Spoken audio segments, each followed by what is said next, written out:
अतिशय गरीब फॅमिलीमध्ये मी राहिलो. तुम्ही ऐकलं असेल ते ठिगळं लावायचे खाके पायटीवर, काय म्हणायचं त्याला ते आपण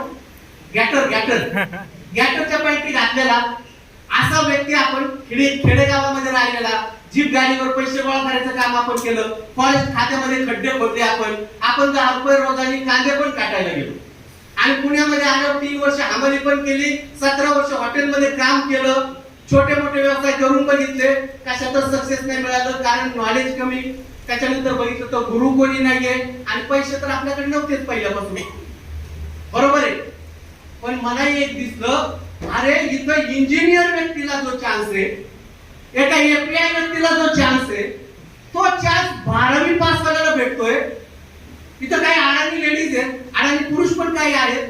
हे जर गाड्या घेऊ शकतात तर हा प्लॅटफॉर्म कोणासाठी, बरोबर आहे की नाही? मला तर वाटतं माझ्यासारख्या लोकांना फार गरज आहे. आणि मी डिसिजन घेतला, बरोबर. अवघड मला याच्यात काहीच वाटलं नाही. याचं कारण सांगतो बघा. प्लॅन जर तुम्ही नीट बघितला असेल तर तुमच्या लक्षात आलं असेल, प्रोडक्ट फक्त परचेस केले तरी पण पैसे वाचतात. म्हणजे प्रोडक्ट परचेस केले तरी पण पैसे. प्रोडक्ट घेऊन सनेज कॉर्नर, त्याच्यानंतर आपण होम शॉपिंग, म्हणजे प्रोडक्ट घेऊन विकले तरी पण पैसे. आणि जर नेटवर्क बनवलं तर लई मोठे पैसे. मग मी म्हटलं एवढी मोठी जर संधी आहे तर आपण काय केलं पाहिजे, बरोबर.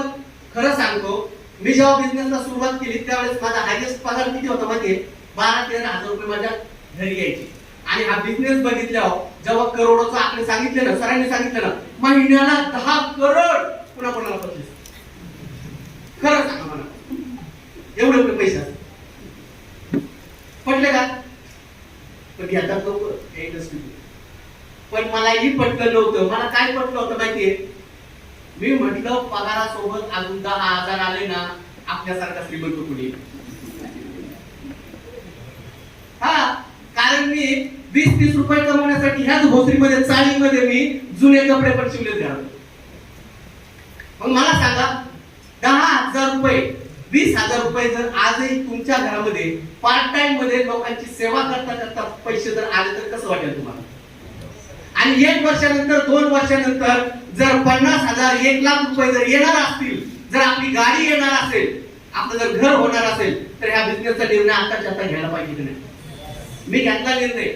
मी निर्णय घेतला जसं सांगितलं नाही तर आपण सरांनी, पैसे नव्हते व्याजाने घेतले, मी उसने घेतले होते, माझ्याकडे पैसे नव्हते, पण प्रोडक्ट घेतले, प्रोडक्ट वापर